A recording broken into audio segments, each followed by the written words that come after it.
राधे राधे, जय श्री कृष्णा। मैं सीमा सिंह बड़ों को चरण स्पर्श, छोटों को प्यार और बराबर वालों को नमस्कार करती हूँ। आज मैं आपको सावन मास के कृष्ण पक्ष की कामिका एकादशी की व्रत कथा सुनाने जा रही हूँ। आप सभी के ऊपर भगवान विष्णु और माता लक्ष्मी की कृपा बनी रहे।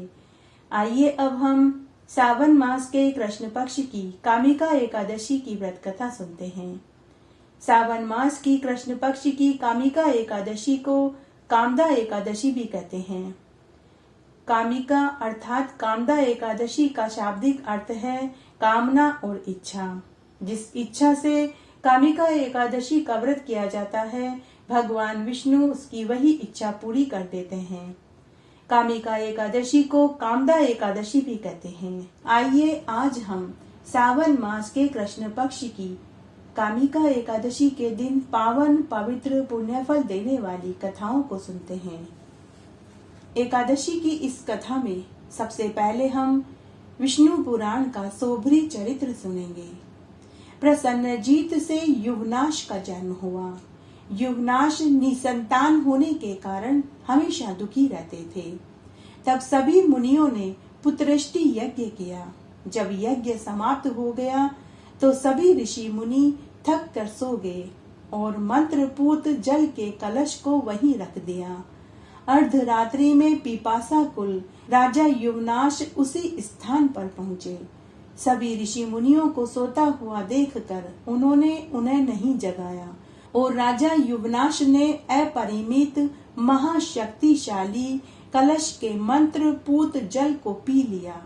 जब सुबह सभी ऋषि मुनि सोकर उठे और उन्हें जल का कलश खाली मिला तो उन्होंने सबसे पूछा कि इस जल को किसने पिया। यह जल तो युवनाश की रानी के लिए था। उनके गर्भ ठहराने के लिए हमने पुत्रेष्टि यज्ञ करके इस अपरिमित जल को प्राप्त किया था। यह सुनकर राजा युवनाश ने ऋषि मुनियों से कहा कि हे ऋषि मुनियों, यह कलश का जल तो मैंने पी लिया है। तब सभी ऋषि मुनि एक साथ बोले कि होनहार को कौन टाल सकता है। अब युवनाश के उदर में गर्भ ठहर गया और बालक दिन पर दिन बढ़ने लगा। तब तय समय पर बालक राजा की दाईं कोख फाड़ कर निकल आया, लेकिन इससे राजा युवनाश की मृत्यु नहीं हुई। बालक के जन्म लेने पर सबने एक ही बात कही कि अब बालक को दूध का पान कौन कराएगा। तब उसी समय इंद्रदेव ने आकर कहा कि यह बालक मेरे आश्रम में पलेगा और बढ़ेगा, अतः इसका नाम मानधाता होगा। तब इंद्रदेव ने अपने हाथ की तर्जनी उंगली बच्चे के मुख में डाल दी। बालक उससे अमृत में दूध का पान करने लगा। वह एक ही दिन में बड़ा हो गया। वह पृथ्वी के सप्त द्वीपों का राजा बना। उन सप्त द्वीपों के बारे में कहा जाता है कि जहाँ से सूर्य उदय होता है और जहाँ अस्त होता है, वह सारा क्षेत्र युवनाश के पुत्र मानधाता का था। उसके बाद मानधाता ने शतबुंदु की पुत्री बिंदुमती से विवाह किया। उससे उन्हें 3 पुत्र और 50 कन्याएं हुई। तब एक बार की बात है, सोभरी मुनि ने जल में समाधि ले रखी थी। तब उन्होंने एक मत्स्य राज को जल में देखा, जिनके कई पुत्र पुत्री और पौत्र और दोहिते थे। वे अपने कुटुंब के साथ जल क्रीड़ा करके आनंद सुख भोग रहे थे। उन्हें देखकर सोभरी मुनि का मन भी विवाह करने को हो गया। तब सोभरी मुनि ने तपस्या को बीच में ही त्याग कर जल से बाहर आए और गृहस्थ आश्रम में जाने का विचार करके राजा मानधाता की पुत्री से विवाह करने के निश्चय से उनके महल में पहुंच गए। राजा मानधाता ने जब सोभरी मुनि को आया देखा तो उन्होंने उनका खूब आदर सत्कार किया और आने का कारण पूछा। तो सोभरी मुनि ने राजा मानधाता से कहा कि हे राजन, इस पृथ्वी तल पर और भी अनेक राजा हैं। मैंने उन सब को छोड़कर तुम्हारे ही पास आया हूँ। मैंने तुम्हारे दान के प्रति ईमानदारी होने की कथाएं सुनी हैं। मैंने सुना है कि तुम अपने याचकों को मुंह मांगा इनाम देते हो। तो राजा मानधाता ने सोबरी मुनि से कहा कि हे मुनिवर, बताइए आपको दान में मैं क्या दूं? आप कहें तो 100 गाय दान में दे दूं, आप कहें तो जमीन जायदाद आपके नाम कर दूं, सोना चांदी हीरे मोती की अशरफियां दे दूं। आप जो कहेंगे मैं आपको वही चीज दान में देने को तैयार हूँ। तो सोबरी मुनि बोले कि हे राजन, तुम्हारे 50 कन्याएं हैं, तुम उनमें से किसी एक से मेरा विवाह करवा दो। ऋषि के वचन सुनकर राजा मानधाता ऋषि के जर्जर देह को देखकर चिंतित हो गए। फिर ऋषि के शाप के डर से राजा हाथ जोड़कर मुंह नीचा करके खड़े हो गए। तब सोबरी मुनि राजा से बोले कि हे राजन, इसमें चिंतित होने की क्या बात है? एक न एक दिन तुम्हें अपनी कन्या का विवाह तो करना ही है, फिर आज मेरे साथ ही क्यों नहीं? तब राजा मानधाता कुछ सोचकर सोबरी मुनि से बोले कि हे मुनिवर, हमारे राजकुल की परंपरा है कि राजकुमारी स्वयंवर का चुनाव करती है। अगर यह परंपरा टूट जाती है तो मैं अपने पूर्वजों को क्या मुंह दिखाऊंगा? तब सोबरी मुनि ने राजा से कहा कि हे राजन, बस इतनी सी बात, तुम मुझे अपनी कन्याओं के महल में भेज दो। जो भी तुम्हारी कन्या मुझसे विवाह की इच्छुक होगी, मैं उसी के साथ विवाह करूंगा। मैं किसी के साथ जबरदस्ती नहीं करूंगा। तब राजा ने अपने एक अंगरक्षक के साथ सोबरी मुनि को अपनी कन्याओं के महल में भेज दिया। सोबरी मुनि ने अपना रूप गंधर्व गण से भी मनोहर बना लिया। तब अंगरक्षक राजा की 50 कन्याओं से जाकर बोले कि हे राजकुमारियों, महाराज ने इन ब्रह्म ऋषि को आपके पास भेजा है। आप में से कोई भी एक इनको विवाह के लिए वरण कर सकती हो। तो उस सोबरी मुनि को, जो अब रूपवान दिखाई दे रहा था, उन सभी 50 कन्याओं ने वरण कर लिया। वे सभी राजकुमारियां उनसे विवाह करने के लिए आपस में लड़ने झगड़ने लगी। वे सभी कन्याएं आपस में बोलने लगी कि पहले मैंने इन्हें देखा है, इसलिए मैं ही इनसे विवाह करूंगी। तब अंगरक्षक ने जाकर राजा मानधाता से कहा कि हे महाराज, आपकी सभी कन्याओं ने सोबरी मुनि को वरण कर लिया है। वे सभी की सभी इनसे विवाह करने की इच्छुक है। राजा मानधाता अब पछताने लगे कि मैंने क्यों इस मुनि को अपनी कन्याओं के महल में भेजा। तब राजा मानधाता को वचन का पालन करना पड़ा और सोबरी मुनि से अपनी 50 कन्याओं का विवाह करके विदा कर दिया। सोबरी मुनि अपनी पत्नियों को लेकर अपने आश्रम में आ गए। वहां आश्रम में आकर सोबरी मुनि ने शिल्प कला के प्रणेता विश्वकर्मा को बुलाकर 50 महल एक जैसे बनवाए, जिनमें बाग बगीचे सरोवर सब एक जैसे थे। तब विश्वकर्मा ने आज्ञा का पालन किया। अब सोबरी मुनि अपनी सभी 50 रानियों के साथ सुख पूर्वक आनंद से रहने लगे। तब एक दिन राजा मानधाता पुत्रियों के स्नेहवश उन्हें देखने सोबरी मुनि के आश्रम में पहुँचे। वहां एक जैसे 50 महल दिखाई दिए। तो वे उनमें से एक महल में पहुँचे और अपनी पुत्री से पूछा कि हे पुत्री, तुम लोग सुख पूर्वक तो हो, तुम्हें किसी प्रकार का कोई कष्ट तो नहीं है? मुनि तुमसे स्नेह तो करते हैं, तुम्हें घर की याद तो नहीं आती? तब राजा की पुत्री अपने पिता से बोली कि पिताजी, यह महल अति रमणीय है, उपवन सरोवर जलाशय से युक्त है। मोर और कोयल हमेशा यहाँ कूकते और नृत्य करते हैं। खाने पीने ओढ़ने पहनने की सभी सुविधाएं हैं। गहने हीरे मोती के भंडार भरे पड़े हैं। अनेकों दास दासियां सदैव सेवा में खड़ी रहती है। पिताजी, मातृभूमि की याद तो सदैव आएगी, लेकिन पिताजी, मुझे बस एक ही बात का दुख है कि मेरे पति सदैव मेरे पास ही रहते हैं, मेरी दूसरी बहनों के पास जाते ही नहीं। इस तरह राजा मानधाता एक एक करके अपनी सभी 50 कन्याओं के महल में गए तो सभी ने एक ही उत्तर दिया। उसके बाद राजा मांधाता सोबरी मुनि के चरणों में प्रणाम करके बोले कि हे भगवान, आपकी योग सिद्धि का ही प्रताप है। आपके जैसा वैभव मैंने न सुना न देखा। उसके बाद राजा मांधाता निश्चिंत हो गए कि उनकी बेटियां सच में गृहस्थ जीवन का सुख भोग रही है।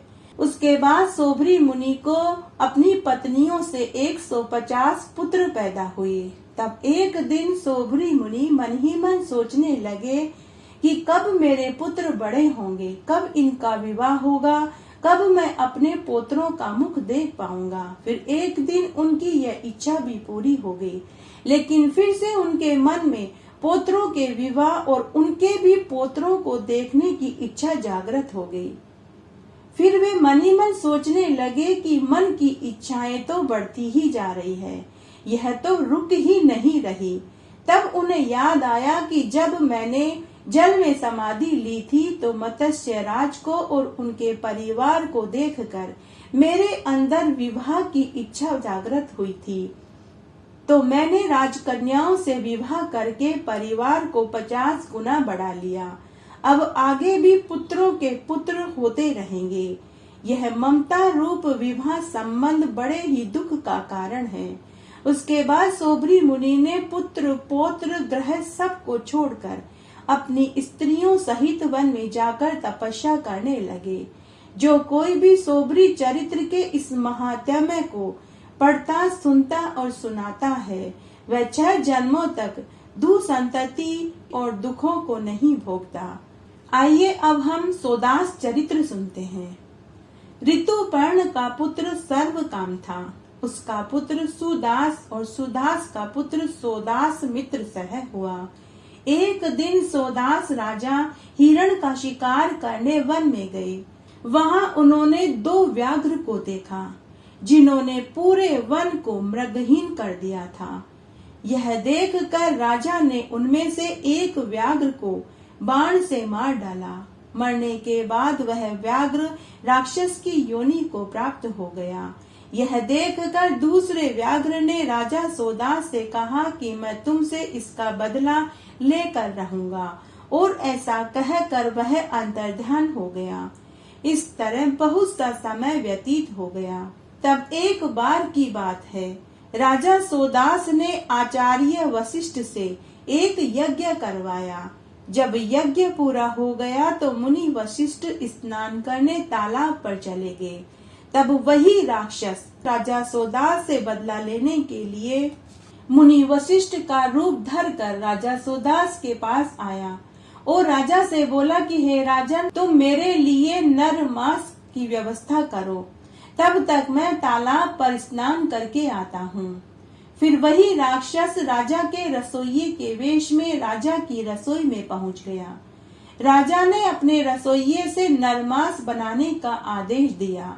जब नर मांस बनकर तैयार हो गया तो राजा ने उस मांस को चांदी सोने के बर्तनों में डालकर मुनि वशिष्ठ के आने का इंतजार करने लगे। जैसे ही मुनि वशिष्ठ स्नान करके आए तो राजा ने उनको खाने के लिए नर मांस परोस दिया। तब मुनि वशिष्ठ ने अपनी योग माया से पता लगा लिया कि यह पशु का मांस नहीं बल्कि नर मांस है। तब मुनि वशिष्ठ ने राजा सोदास को शाप दिया कि तुमने मुझे नर मांस खाने को परोसा, इसलिए तू भी राक्षस हो जा। तब राजा ने मुनि वशिष्ठ से कहा कि हे मुनिवर, आपने ही मुझे नर मांस भोजन में परोसने के लिए कहा था। तब मुनि वशिष्ठ ने अपनी योग शक्ति से पता लगा लिया कि यह सब कुछ किसका किया धरा है। तब मुनि वशिष्ठ ने राजा सोदास से कहा कि यह सब कुछ अज्ञानतावश हुआ, परंतु मैं अपना शाप तो वापस नहीं ले सकता, लेकिन मैं अपने शाप की अवधि को 12 बरस तक कर सकता हूँ। तब राजा सोदास अपने आपे से बाहर हो गए। उन्होंने क्रोधित होकर कहा कि हे गुरुदेव, आपने बिना सोचे विचारे ही मुझे शाप दे दिया। अब मैं भी आपको शाप देता हूँ। ऐसा कहकर राजा ने अपनी अंजलि में जल भरकर मुनि को शाप देने को उद्यत हुआ। तो राजा की रानी मदयंती ने राजा को ऐसा करने से रोक दिया और कहा कि हे महाराज, ये हमारे गुरु हैं, गुरु भगवान से भी बड़े होते हैं। तब राजा को अपनी रानी की बात सुनकर बुद्धि प्राप्त हुई। तब राजा सोच में पड़ गए कि इस अंजलि के जल को कहाँ छोड़ूं। अगर धरती पर डालता हूँ तो अन्न फसल सब होना बंद हो जाएगी, साथ ही सरोवर कुएं तालाब सूख जाएंगे। अगर ऐसा हुआ तो सभी जीव जंतु पशु पक्षी यहाँ तक कि इंसान भी खत्म हो जाएंगे। तब राजा ने अंजलि का जल खुद के पैरों पर डाल लिया, जिससे उनके पांव झुलस गए, जिससे उनका नाम कलमाश पाद पड़ा। मुनि वशिष्ठ के शाप से वह राजा उसी समय राक्षस की योनि को प्राप्त हो गया। अपनी राक्षसी स्वभाव के कारण वह वन में पशुओं को मनुष्यों को मार कर खाने लगा। तब एक बार की बात है, वह एक वन में पहुंचा जहां एक ब्राह्मण दंपति भोग विलास कर रहे थे। राक्षस को आया देखकर वे दोनों ब्राह्मण दंपति जान बचाकर भागने लगे, लेकिन ब्राह्मण ज्यादा दूर तक भाग नहीं पाया। उसे राक्षस ने धर दबोच लिया। तब ब्राह्मणी राक्षस से विनती करने लगी कि हे राजन, मेरे पति को छोड़ दीजिए। आप राक्षस नहीं बल्कि इक्ष्वाकु वंश के राजा सोदास मित्र सह हैं। आप तो स्त्री संयोग के सुख को भली भांति जानते हो। मैं अतृप्त हूँ, आप मेरे पति को मत खाइए। लेकिन वह राक्षस तब तक ब्राह्मण को खा चुका था। यह देखकर ब्राह्मणी अत्यंत क्रोधित हो गई और राजा को शाप देते हुए बोली कि हे दुष्ट, तूने मेरे अतृप्त होते हुए जानकर भी मेरे पति को खा गया, तो मैं तुझे शाप देती हूँ कि जब भी तू अपनी पत्नी के साथ भोग विलास करेगा, उसी क्षण तू मृत्यु को प्राप्त हो जाएगा। इस प्रकार शाप देकर ब्राह्मणी अग्नि में प्रविष्ट हो गई और अपने प्राण त्याग दिए। 12 बरस के बाद सोदास शाप से मुक्त होकर पुनः अपने पूर्ववत रूप में आ गया और महल में जाकर रहने लगा। तब एक दिन उसकी पत्नी मदयंती ने काम की इच्छा व्यक्त करी, तो राजा सोदास ने अपनी पत्नी को ब्राह्मणी वाले शाप की पूरी सच्चाई बताई। तब राजा ने स्त्री संभोग को त्याग दिया। तब रानी मदयंती ने मुनि वशिष्ठ से पुत्र की प्रार्थना करी, तो उन्होंने गर्भाधान करवाया। जब उस गर्भ ने 7 बरस बीत जाने पर भी जन्म नहीं लिया, तो एक दिन दुखी होकर मदयंती ने पत्थर से पेट पर जोर जोर से प्रहार किया, जिससे उसे एक पुत्र पैदा हुआ और उस पुत्र का नाम अश्मक पड़ा। अश्मक के पुत्र का नाम मूलक पड़ा। जब परशुराम द्वारा पृथ्वी तल को क्षत्रियहीन किया जा रहा था, तब मूलक की रक्षा वस्त्रहीन स्त्रियों ने करी। इससे उसका दूसरा नाम नारी कवच पड़ा। उसके बाद मूलक के दशरथ, दशरथ के इलीविल, इलीविल के विश्वसह, विश्वसह के खटवांग पुत्र पैदा हुआ। खटवांग के समान पृथ्वी तल पर अन्य कोई भी राजा न हुआ नहीं होगा, जिसके एक मुहूर्त मात्र जीवन के रहते ही स्वर्गलोक से भूमंडल में अपनी बुद्धि द्वारा तीनों लोकों को सत्य स्वरूप भगवान वासुदेव देखा। आइए अब हम एक अन्य पवित्र कथा सुनते हैं। संपूर्ण जगत के रचयिता भगवान नारायण के नाभि कमल से उत्पन्न हुए ब्रह्मा जी के पुत्र अत्रि प्रजापति थे। अत्रि के पुत्र चंद्रमा हुए। चंद्रमा ने राजसूय यज्ञ किया और अपने प्रभाव और अति उत्कृष्ट आधिपत्य के अधिकारी होने से चंद्रमा पर राज मद सवार हो गया। तब चंद्रमा ने देवताओं के गुरु बृहस्पति की भार्या तारा का हरण कर लिया। तब बृहस्पति जी सभी देवताओं के पास गए और अपनी पत्नी चंद्रमा से लौटाने की विनती करने लगे। तब इंद्र आदि सभी देवता चंद्रमा के पास गए और बृहस्पति की पत्नी तारा को लौटाने की अनुनय विनय करने लगे। तब चंद्रमा ने कहा कि मैं तारा को तो लौटा दूंगा, लेकिन उसके गर्भ में पड़ा मेरा पुत्र मैं नहीं दूंगा। तब सभी ने तारा से पूछा कि तुम्हारे गर्भ में पड़ा शिशु किसका है? तो तारा ने नजरें नीचे झुकाकर हाथ जोड़कर कहा कि मेरे गर्भ में जो बच्चा है वह चंद्रमा का है। तब सब देवताओं ने चंद्रमा से कहा कि जब शिशु होगा तो वह तुम्हारा ही रहेगा, लेकिन अभी इसे बृहस्पति के पास जाने की इजाजत दे दो। जब तारा बृहस्पति के पास आई तो उन्होंने अपनी पत्नी से कहा कि तुम्हारे गर्भ में पड़ा शिशु यहाँ मेरे क्षेत्र में नहीं रह सकता, इसका त्याग करके आओ। तो तारा ने अपने गर्भ को सीप की झाड़ू के पास गिरा दिया। तब उस गर्भस्थ शिशु ने अपने तेज से सभी देवताओं के तेज को मलिन कर दिया। यह देखकर सभी देवता गर्भस्थ बालक के पास गए तथा बृहस्पति चंद्रमा भी गए। तब जब मालूम हुआ कि वह शिशु चंद्रमा का है तो चंद्रमा ने उसे उठाकर सीने से लगा लिया और उसका नाम बुध रखा। जब वह बड़ा हुआ तो ईला से उसका विवाह हुआ तो उसके एक पुत्र पैदा हुआ जिसका नाम पुरुरवा पड़ा। बड़ा होने पर पुरुरवा बड़ा ही दानी, दयाशील, तेजस्वी व धर्मात्मा हुआ। तब एक बार मित्रा वरुण के शाप से उर्वशी को पृथ्वी पर आना पड़ा। जब उसकी दृष्टि पुरुरवा पर पड़ी तो वह स्वर्ग सुख छोड़कर पुरुरवा के साथ रहने को राजी हो गई। पुरुरवा भी उर्वशी के रूप व सौंदर्य पर मंत्रमुग्ध हो चुका था। तब पुरुरवा ने उर्वशी से विवाह की इच्छा जताई तो उर्वशी ने राजा पुरुरवा के सामने 3 शर्तें रखी कि अगर आपने मेरी यह 3 शर्तें मानी तो मैं आपके साथ रहूंगी, यदि एक भी शर्त टूट गई तो मैं तुम्हें छोड़कर स्वर्ग में चली जाऊंगी।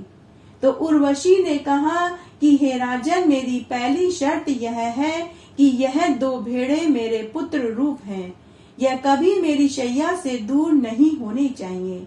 दूसरी शर्त यह है कि रात्रि को छोड़कर कभी भी मैं आपको नग्न न देखूं, तथा तीसरी शर्त यह है कि मैं हमेशा घृत का ही आहार करूंगी। तब राजा पुरुरवा ने उर्वशी की तीनों शर्तें मान ली। इस तरह से वे बड़े आनंद से रहने लगे। इस तरह उन्हें रहते हुए 60,000 बरस बीत गए। दोनों बड़े ही सुख से रह रहे थे। उर्वशी को कभी भी स्वर्ग की याद नहीं आई, लेकिन उधर स्वर्ग में अप्सराएं, गंधर्व और सिद्ध उर्वशी के बिना अकेलापन महसूस करने लगे। तब इंद्र के कहने पर विश्वावसु ने एक योजना बनाई। एक दिन गंधर्वों के साथ जाकर एक भेड़ का हरण कर लिया। जब उर्वशी ने अपनी भेड़ को आकाश मार्ग में जाते हुए देखा तो वह जोर जोर से रोई, चिल्लाई कि कोई मेरे पुत्र को ले जा रहा है। राजा ने सोचा कि अगर मैं भेड़ को बचाने जाऊंगा तो उर्वशी मुझे नंगा देख लेगी। इतने में ही गंधर्व दूसरे भेड़ को चुरा कर ले गए। तब उर्वशी राजा पुरुरवा को ताने देने लगी कि तुम एक डरपोक और कमजोर राजा हो। तुम मेरे पुत्र स्वरूप भेड़ को बचाने में नाकामयाब रहे। तब राजा पुरुरवा नग्न अवस्था में ही भेड़ को बचाने भागे। तभी आकाश में एक बिजली चमकी तो उर्वशी ने राजा पुरुरवा को नग्न देख लिया। उसी क्षण उर्वशी राजा को छोड़कर स्वर्ग में चली गई।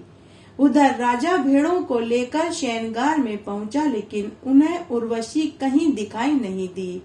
उर्वशी को न पाकर राजा नग्न अवस्था में ही उर्वशी को ढूंढने निकल पड़े। तब एक दिन उन्होंने उर्वशी को एक सरोवर के किनारे देखा। राजा उसे वापस चलने की मिन्नतें करने लगे तो उर्वशी ने कहा कि हे राजन, मैं अभी गर्भवती हूँ। 1 साल बाद मैं तुम्हारे पास एक रात के लिए आऊंगी। साल भर बाद उर्वशी ने पुरुरवा को आयु नामक पुत्र दिया और एक रात पुरुरवा के साथ सोकर उसे 5 पुत्र देने का वचन दिया।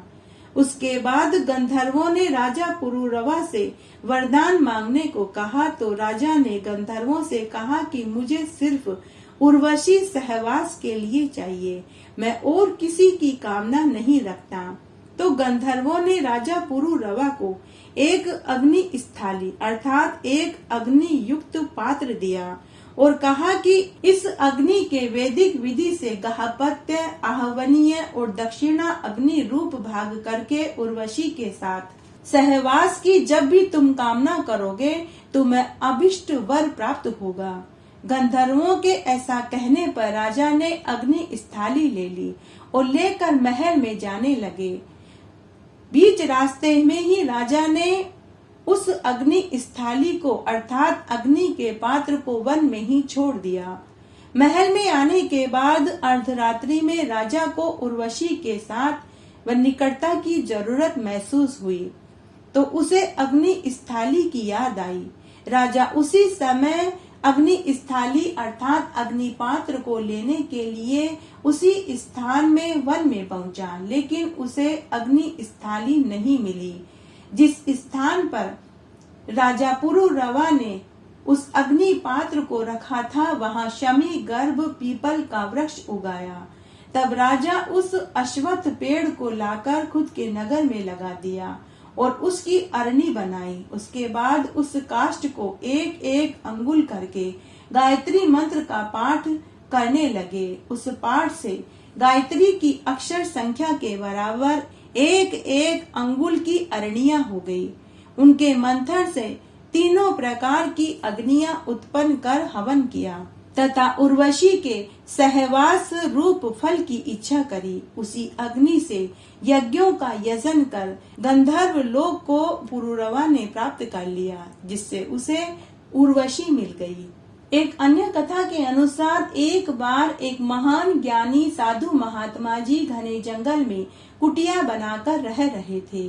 उनका एक नित्य का नियम था, वे रोज एक भूखे को भोजन कराकर ही भोजन करते थे। अगर किसी दिन कोई अतिथि नहीं आता तो गाय कुत्ते को रोटी और चिड़ी कबूतर को दाना पानी खिलाकर ही अन्न जल ग्रहण करते थे। तब एक बार की बात है, साधु का एकादशी का उपवास था। उस दिन कोई भी अतिथि तो क्या, कोई गाय कुत्ता चिड़ी भी उसके आश्रम के आसपास नहीं आया। उस दिन वह साधु बहुत दुखी हुआ। वह मनी मन सोचने लगा कि आज मेरा जीवन भर का लिया हुआ नियम टूट जाएगा। सुबह से दोपहर और दोपहर से शाम हो गई।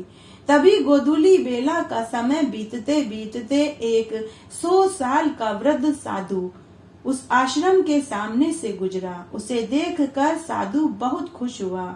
उसने उस वृद्ध को ऊंचे आसन पर बैठाया, उसके चरणों को धोकर उसके चरणों उद्धक को खुद के मस्तक पर छिड़का, फिर उसे थाली में भोजन परोसा।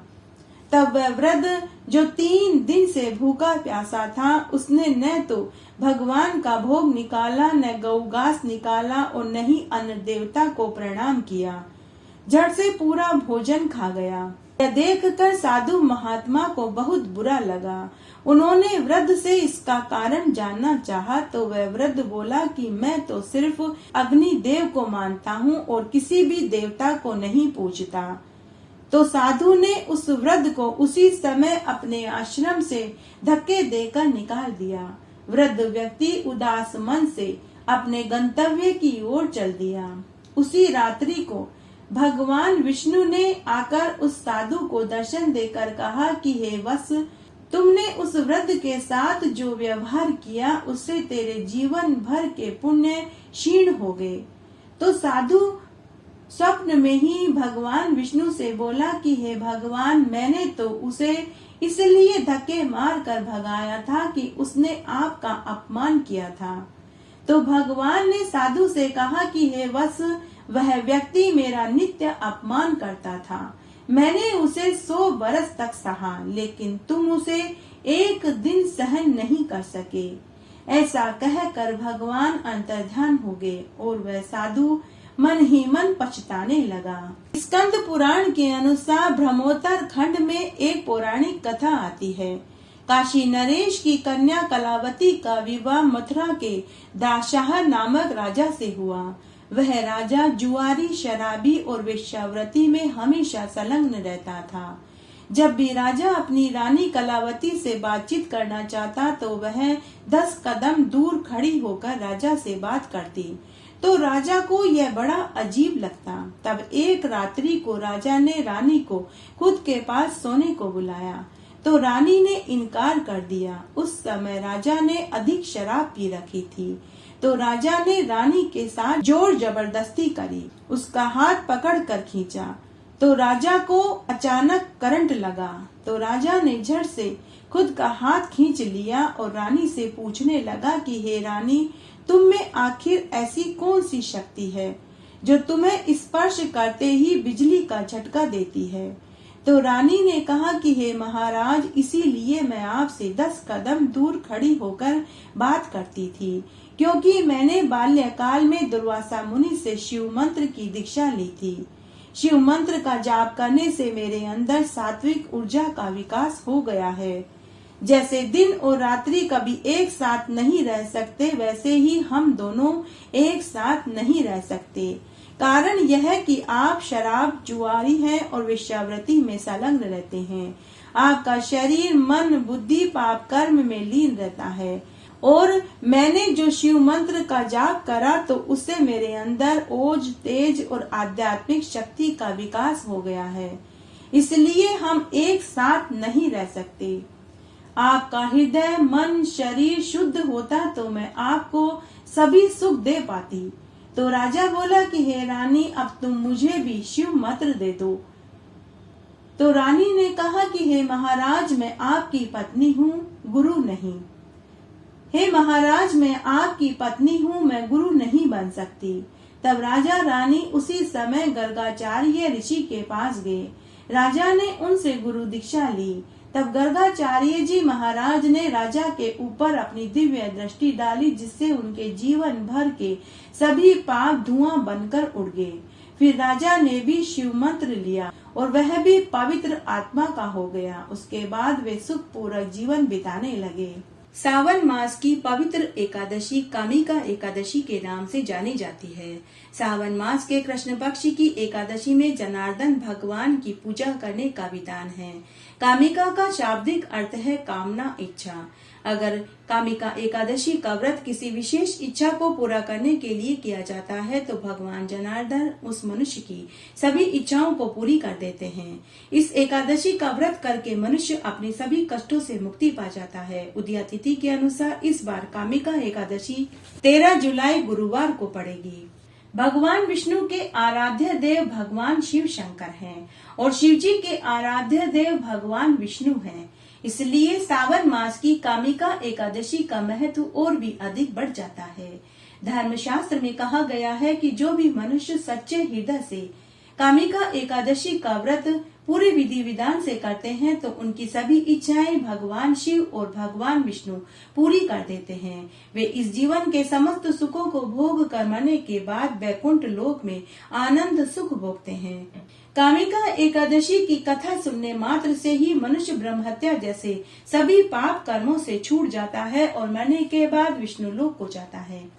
कामिका एकादशी की शाम को मंदिर में दीप दान करने का बहुत पुण्य फल मिलता है। जो मनुष्य विष्णु भगवान के मंदिर में मिट्टी के दीपक में घी और तेल भर कर जलाते हैं, वे करोड़ों करोड़ों जन्म तक भगवान विष्णु की कृपा के पात्र बनते हैं। अगर मनुष्य में सामर्थ्य है तो उसे चांदी के दीपक में घी और तेल भरकर विष्णु भगवान के मंदिर में दीप दान करना चाहिए। ऐसा करने से वे मनुष्य अपने परिवार के साथ विष्णु लोक में वास करते हैं और उनका परिवार कई करोड़ वर्ष तक सूर्य के प्रकाश की भांति इज्जत, वैभव, ऐश्वर्य, धन दौलत और दीर्घायु संतान सुख को पाते हैं। उनके पितर स्वर्ग में सुधा का अमृत पान करते हैं। आइए अब हम कामिका एकादशी की एक पौराणिक कथा सुनते हैं। प्राचीन काल में रत्नानगरी गांव में एक ठाकुर परिवार रहता था। उन्हीं के पड़ोस में एक शिव दत्त नाम का ब्राह्मण अपने परिवार के साथ रहता था। ठाकुर बड़ा ही गुस्सैल स्वभाव का था, जबकि उसकी पत्नी बड़ी ही शांत, नरम, दयालु स्वभाव वाली महिला थी। तब एक दिन की बात है, ठाकुर का अपने पड़ोसी ब्राह्मण शिवदत्त से किसी बात पर झगड़ा हो गया। तब ठाकुर की पत्नी ने अपने पति को बहुत समझाया कि बात को यहीं खत्म कर दीजिए। यह एक ब्राह्मण है, ब्राह्मण के ऊपर हाथ उठाने से पाप लगता है। लेकिन ठाकुर ने अपनी पत्नी की बात सुनी अनसुनी कर दी और क्रोध में आकर ठाकुर ने ब्राह्मण की हत्या कर दी। तब ठाकुर की पत्नी अपने पति से बोली कि हे स्वामी, आपने एक ब्राह्मण की हत्या करके बहुत बड़ा पाप कर दिया। आपके ऊपर ब्रह्म हत्या का पाप लगेगा। आपने बहुत बड़ा अनर्थ कर डाला। जब ठाकुर का गुस्सा थोड़ा शांत हुआ तो उसे अपनी पत्नी की बात में सच्चाई नजर आई। ठाकुर को भी अब ब्राह्मण की हत्या के बाद पछतावा होने लगा। तब ठाकुर ने अपनी पत्नी से पूछा कि अब मैं इस पाप कर्म से कैसे छूट पाऊंगा। तब ठाकुर की पत्नी, जो कि बड़ी ही समझदार थी, उसने कहा कि इसका तो एक ही उपाय है कि इसके लिए हम सभी को प्रायश्चित करना होगा। हमें इस ब्राह्मण के 12 ब्राह्मण करने चाहिए। ठाकुर अपनी पत्नी की बात से सहमत हो गया। वह गांव में से 12 ब्राह्मणों को जिमाने का न्योता देने गया। लेकिन गांव में सभी ब्राह्मणों ने ठाकुर को एक ही बात कही कि तुम्हारे ऊपर ब्रह्म हत्या का दोष लगा है। तुम्हारे घर का अन्न जल हम नहीं खा सकते, क्योंकि तुमने एक निर्दोष ब्राह्मण की हत्या करी है। ठाकुर निराश होकर वापस घर लौट आया और उसने अपनी पत्नी को पूरी बात बताई। तब उसकी पत्नी ने कहा कि हमें इसके लिए किसी पंडित से पूछना चाहिए, वो ही हमें कोई उपाय बताएंगे। तब काशी के एक पंडित को घर बुलाया गया। ठाकुर दंपति ने काशी पंडित को पूरी सच्चाई बताई। तब वह पंडित ठाकुर से बोला कि आपके ऊपर एक ब्राह्मण की हत्या का पाप लगा है। आपके ऊपर ब्रह्म हत्या का पाप लगा है। आपके घर का अन्न जल अब कोई भी ब्राह्मण नहीं खाएगा जब तक कि ब्रह्म हत्या के पाप दोष से आप मुक्त नहीं हो जाते। तब ठाकुर दंपति ने पंडित जी से इसका उपाय पूछा। तब पंडित जी ने कहा कि सावन मास की कामिका एकादशी आने वाली है। आप अपने परिवार बंधु बांधुओं के साथ सावन मास के कृष्ण पक्ष की कामिका एकादशी का व्रत पूरे विधि विधान से करिए, तभी आप ब्रह्महत्या के पाप दोष से छूट पाएंगे। तब पंडित के कथना अनुसार ठाकुर ने अपनी पत्नी और बंधु बांधुओं के साथ सावन मास के कृष्ण पक्ष की कामिका एकादशी का व्रत पूरे विधि विधान से किया, जिसके करने से वह ब्रह्महत्या के पाप दोष से छूट गया। उसके बाद उसने उस ब्राह्मण के 12 ब्राह्मण करे और एक ब्राह्मण को गौ दान में दी, बाकी ब्राह्मणों को अन्न वस्त्र रुपया का दान किया। और इस व्रत के करने से वह ठाकुर ब्राह्मण की हत्या के दोष से छूट गया और वह इस जीवन के समस्त सुखों को भोग कर मृत्यु के बाद विष्णु लोक को प्राप्त हुआ। जो भी मनुष्य सावन मास की इस कथा को सुनता, पढ़ता और सुनाता है, वह अनंत गुना पुण्य फल का भागी होता है।